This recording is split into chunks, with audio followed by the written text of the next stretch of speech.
Welcome back in the Conscious Wealth Studios. Today we have Andrew Olsen, and in case you've missed the previous videos, 10,000 baby boomers are retiring each day. 51% of all businesses are owned by baby boomers, and it's millions of dollars of assets.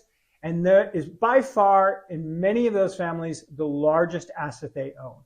And those assets will change hands. The question is when and how. And to talk to us about that today, Andrew Olsen, Conscious Wealth Manager. Great to have you. No, thanks for having me. So we've spent some time talking about the seller. Now let's talk about the buyer, the other side of the table. What does the buyer look like out there? What a lot of people don't realize is there's really three types of buyers in this market. There's the next generation and internal management. Mm-hmm. There's private equity. And there's millennials who are pursuing entrepreneurship through acquisition. So let's start with the first one. So the first buyer is really our, like you said, next gen buyer, right? And this is often management too. So you're thinking, children who their parents own the business, or, employees who are part of a management team, or any kind of, key employee that's going to be in the business and operating on a day-to-day basis.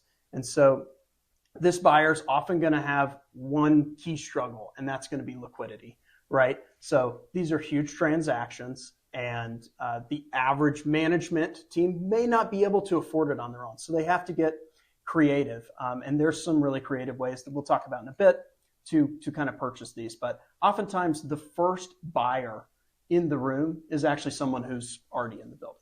Well, let's talk about it now. How can you sell to the people in your company? Yeah, it's a great question. And so I'm from a small town. The way that small town businesses have kind of, at least from what I've seen, operated all the time has been through like seller notes, right? And, maybe it wasn't called that, but a management team or a next gen family member or someone who's going to take over the business, the owner knows that they don't have the liquidity to maybe meet those needs. And so what the owner does is acts as the bank. So the owner is going to actually lend them the money the same way that, Capital One or Chase would lend you the money.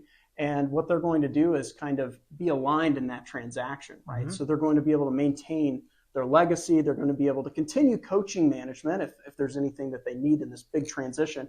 But they're also going to receive their cash flow from exit via helping the operations team be able to pay them, essentially. So this sounds like something that would be valuable if you want to, if you wanted continuity. Yeah. Willing to stay on a little bit longer or be involved. You don't want to completely walk away. And then you're willing to not have one injection of cash, but an installment sale over time, which will pay you the company plus the loan plus the interest. Yeah, that's exactly right. And so, you'll see oftentimes different incentives within the loan. If the business does really well, both parties, make more money. But like Brandon said, the core part of this is you're going to receive legacy commitment from your current employees. You're going to have continuity between the transition. Say there's 3 levels of employees. Well, the bottom 2 levels against the management team are not going to feel totally undercut. They're not going to not know who's in the building with them. They know these people. They've worked for these people for a while. So you get that continuity. And I suspect that this is popular in small towns because you want to go to get dinner after church or whatever on Sunday morning and not have everybody staring at you saying, oh, this guy sold out this company. I don't like the way the company went. Everybody's losing their jobs. Da, da, da, da. Yeah, that's exactly right. I mean, it would literally be such huge town gossip if the local tire shop sold to a big box chain, and that's why people do it. It keeps the leg. And a lot of times these communities are kind of, maybe just like undercapitalized in general. And so this is just the way that things operate. So the second option is private equity. If I'm a millennial buyer, I can align myself with a private equity firm. Yeah, and there's a lot of good private equity out there. And here's what these firms are doing. A lot of times it's people who took an institutional track and worked their way through maybe a bigger private equity firm, and then afterwards they took their liquidity and became owners themselves or operators. And a lot of these firms are kind of popping up. It's a whole new breed of private equity, and it's really cool to see. And so you can see people who want to be operators or maybe want to purchase a business that don't have, like we're talking about, the liquidity, align with these private equity groups. And so you have an aligned operator, you have an aligned funder. And what's really cool about that is the fact that, the seller is going to have a much better experience working with those buyers who are aligned and on a smaller scale than maybe traditional PE. Yeah, and if I'm a buyer, I'm just looking for alignment. Am I getting the right incentives? How much capital do I have to put up? Maybe I don't have to buy the whole business, but they're going to want something. What does that look like? Right. And it's an option that's available. Yeah. And then the third option. Yeah, the third option is kind of a hybrid of the first two, which is millennial operators and this kind of entrepreneurship through acquisition movement that's going on right now. This is, again, where creative financing comes in, but there's a lot of undercapitalized, let's say, millennial operators out there. And what's really cool about that generation, this kind of buyer generation specifically, is they're tech savvy.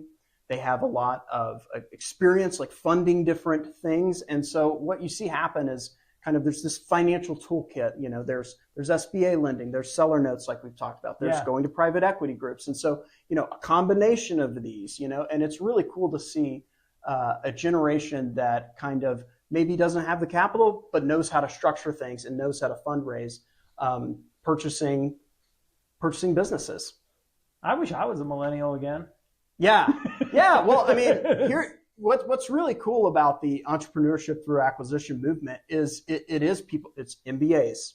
Yeah. It's people who want to be operators but aren't operators yet. It's people who are ex-corporate. That's a huge thing. People are doing math and they're saying, I could own 4 car washes and make what I make in corporate America, and I could work for myself. Yeah. And so the question is, how do you buy 4 car washes, right? And that's where the creativity comes in. That's where having a team, having consultations and things like this make way more sense and can help you take the next step.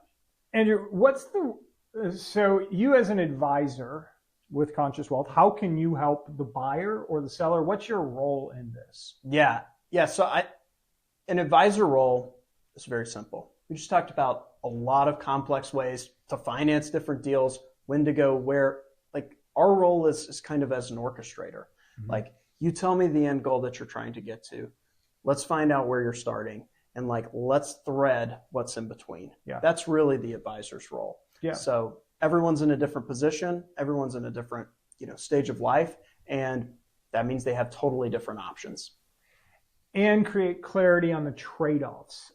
I've seen you do this. You could go this route, but long-term, these are your trade-offs. Right. Yeah. Adjusting expectations, too, is a big part of what we do, right? I mean, we get unrealistic expectations sometimes, let's, be totally honest. And they're not unrealistic in the sense that it's never going to happen. It's just not the same path to get to where you're going, right? And so that's on the seller and the buyer side. So oftentimes, buyers think you can print money out of thin air. Yeah. And sellers think you can receive money out of thin air, right? Yeah. And so these kind of valuation adjustments or time horizon adjustments, that's super important to have, someone who's done it before, who's facilitated a transaction like this in a couple of different ways, be able to advise you which route to go.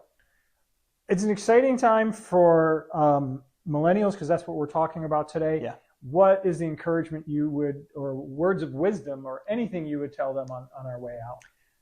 If you're a millennial, this could totally change the course of your career. Yeah. You may have seen yourself doing the 9-to-5 forever, and this could be a whole new way to experience life as an operator, as an owner. And that's really encouraging. It's a whole new world. Ownership. Entrepreneurship. If you're made for it, it's great. Yeah, that's for sure. Yeah. Yeah, it's the best. And it's still hard. Yeah. But if you're not made for it, don't try it. Yeah, that's great advice. Yeah, but that's bad advice. That's like I'm being negative. So positive is this is a wonderful opportunity. There's never been another time like this in history.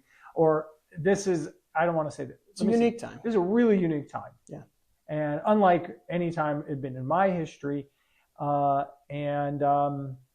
It's an opportunity to create agency in your life, a sense of control, to build something. That's fun. Yeah, it's really great. Cool. Well, thanks for coming in, talking about the trends around buyers, exiting, millennials, the Silver Tsunami. We'll see you back here soon. Yeah, thanks for having me.